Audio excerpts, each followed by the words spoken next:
line on ESPN at 10:30 Eastern tomorrow.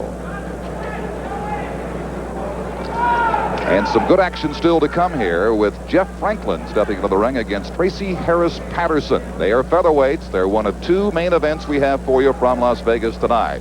Let's look now at these two fighters. For the eyes of Keith Stevenson calls himself a polished street fighter, but at 25-2-1, he's more than that. However, 1987 has been kind of a mixed bag for him. In March, he and Joey Oliveira hooked up for a toe-to-toe struggle. When Keith got his double left hooks going, he was effective. But a tiring Oliveira hung on for a close 10-round decision win, one that Stevenson thought should be his. 3 months and 1 win later, quick Dana Roskin was the foe, and Stevenson hook produced a knockdown in the 4th. But Keith hit the canvas in the 5th. And as he wobbled to his feet, he looked like he was in trouble. But the 30-year-old, now fighting out of Las Vegas, came back and pressured a tiring Roskin until he sent him down in the 10th. Still, the best Keith could get was a disputed draw, and tonight he'd like to take the decision out of the judge's hands. And here's Mercado from Puerto Rico, originally, now from the Bronx, New York, a world contender for 3 years, but he has lost 4 of his last 5 fights. They include a pair of back-to-back split decision losses to Lenny Valdez. He has 1 win since May of '86, so obviously getting the break with Cruz going down with a sore ankle is a very important break for Alberto Mercado. Let's look at the keys to victory in this one. For Keith Stevenson, I think staying busy is so important. I put it twice. I mean, that's how he loses these decisions and he gets these draws. He's got to stay busy and stay busy. Mercado, I believe he's got to move in and out, show Stevenson lots of moves and different looks, and he's got to use the jab. Unless you keep Stevenson off with the jab, you're in trouble. And what does Keith Stevenson have to do? Stay busy. Stay busy. Is there an echo in here? Let's go to Chuck Hull in the ring. Ladies and gentlemen, in the audience this evening, we have a gentleman who will be going after the middleweight title, WBC version, on the 29th of October here in our city at the Las Vegas Hilton. It gives me a great deal of pleasure to introduce the #1 ranked middleweight in the world, according to the WBC. Here is the Hammer, Juan Domingo Roldan.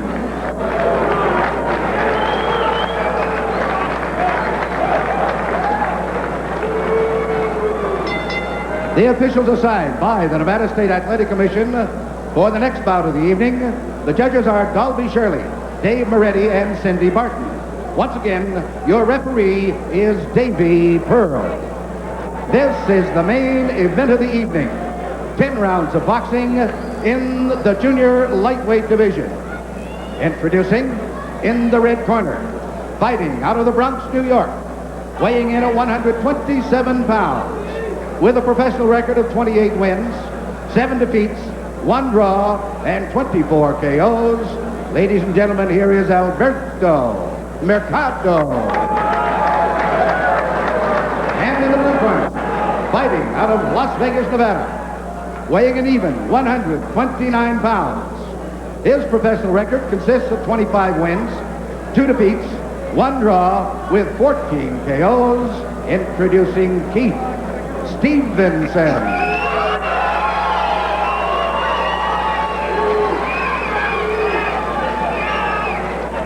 Tell him to remember what I said in the dressing room. I want this to be a clean fight, nothing else. Okay? You guys got it? Shake hands now. Mercado speaks very little English, so you saw his cornerman there doing some instant interpreting for him, but Davy Pearl, the referee, didn't have a great deal to say. Keith Stevenson, at 29 years of age, comes in at 129 pounds. A big fight for him, but certainly maybe a career-saving or turning fight for Alberto Mercado.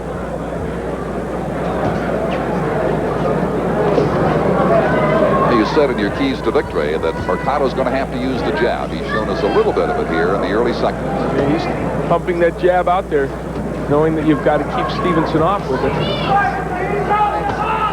Keith is usually not that quick a starter.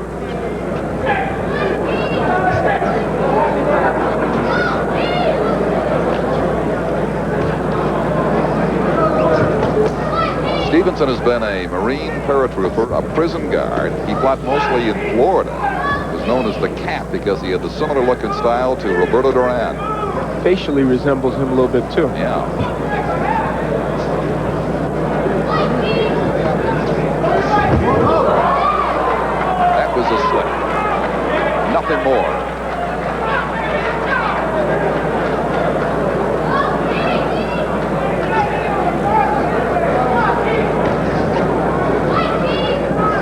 When Keith Stevenson's effective is when he's fighting right off his opponent's chest and ripping those left hooks to the body and the head. There's one that misses. These two men look superbly conditioned and prepared for the fight, even though Mercado got it on fairly short notice. But nothing like the man we saw at ringside, Juan Roldan, a moment ago. He has the flattest stomach in Las Vegas. He does 500 sit-ups a day. He and Tommy Hearns promise some fireworks in the first tomorrow. Frank Tate and Michael Lajide for the IBF middleweight title. Lajide, if he wins this one, certainly the next rising star. Possibly, yes. Frank Tate, the Olympic gold medalist, would like to stop that. Very interesting division in middleweights. And these junior lightweights would like to move up, in Stevenson's case, move into the top 10, and Mercado get back in there after a stay a few years ago. Yeah, he was there, as I said, for about 3 years, but losing 4 of the last 5 has really sent his career into sharp decline. So close fights, excuse me, Don, close fights to Lenny Valdez. Lost to him out at the Inglewood in California at the Forum, and lost to him here at the Showboat in Las Vegas. Thought he could have won either of those, but it's always what people think in close fights. Hey, one thing, the decision on the Jeff Franklin-Patterson fight will be debated. Yeah, the margin of the decision. Yeah, more so even than the winner. I really still think it could have gone either way. Oh, definitely. Well, I thought Patterson won by a point, but 98-93 for Franklin was ludicrous. A little outrageous. There's 10 seconds to go on the first round here. It is scheduled for 10, and no indication it's going to go much less than that from what we've seen so far. Stay with us in Las Vegas.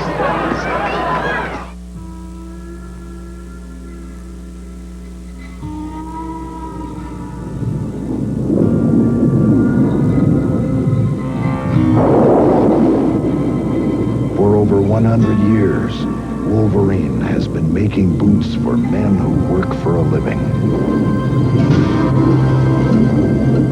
Buy any Wolverine boots or shoes, and for $19.95, we'll send you an authentic buck knife. October on ESPN. Part of the hottest fall ever. College football heats up with live Saturday doubleheaders, sizzling Grand Prix and IndyCar excitement, and horsepower of another kind sets a blistering pace between top thoroughbreds. Golf's best scorch the fairways in the Nabisco Championship. There's fire on ice as the National Hockey League season begins. And Sundays, don't miss television's ultimate highlight show, NFL Primetime, the hottest fall of sports ever, in October on ESPN.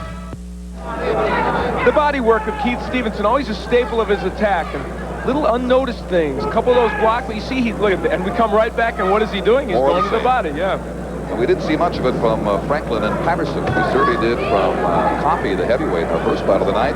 It paid big dividends for him as that fight went along. He stopped Joey Christian.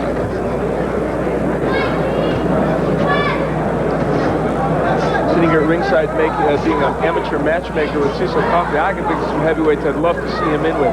How about him and Orlin Norris, the fine heavyweight out of San Diego? That'd be a wonderful match. Good right hand by Stevenson. Main weapon from Mercado has been the jab. He'll jab and move, and that's been his pattern. He tries to figure Stevenson and stay away from him at least early. He has not followed anything behind the jab. The tenor of this fight favors Stevenson right now. The way it's being fought, Mercado is not able to keep him off with the jab.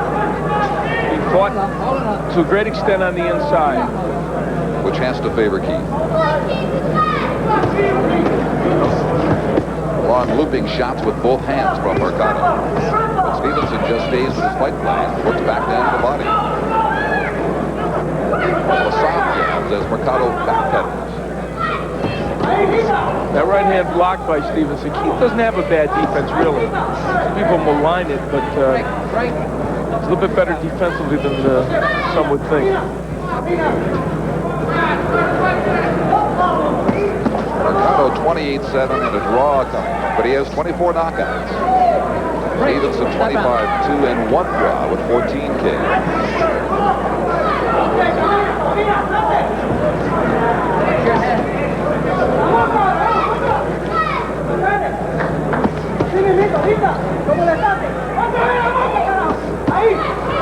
Mercado's counter-punching pretty well. Takes the left hook for his trouble. Now, while we saw two eager young beavers in Patterson and Franklin, we're seeing two more experienced fighters, but the pivot remains just as important for the winner of this fight, perhaps more so for the loser. Because Stevenson's 29, Mercado's 26. The losses for Mercado, a spotty up and down career, lately strong for Stevenson, leave them without very much choice but to win this one.